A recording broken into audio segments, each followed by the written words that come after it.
वह औरत सिर्फ 2 उंगलियों से किसी का सिर आसानी से भेज सकती थी, लेकिन उस जवान आदमी की नजर में ये सब बच्चों का खेल था, बिल्कुल मामूली।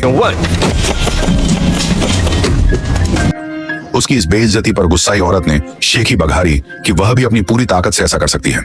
लेकिन जैसे ही उसने यह कहा,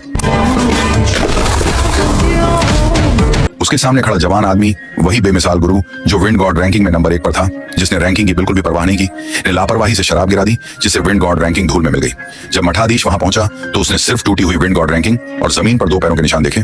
उसे तुरंत एहसास हुआ कि वह महान महापुरुष वहां था और उसकी ताकत अपने चरम पर पहुंच गई थी।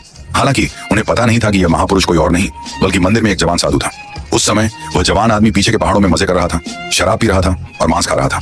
उसने सोते हुए बस अपनी उंगली से एक पत्थर को छुआ था और वह पत्थर तुरंत जोर से कांप उठा। मंदिर में उसके साथी साधु उसे नीची नजर से देखते थे, उसे एक बेकार निकम्मा आदमी समझते थे जो सिर्फ दिखावा करता था। तभी आसमान से नीली रोशनी की कई किरणें नीचे उतरी।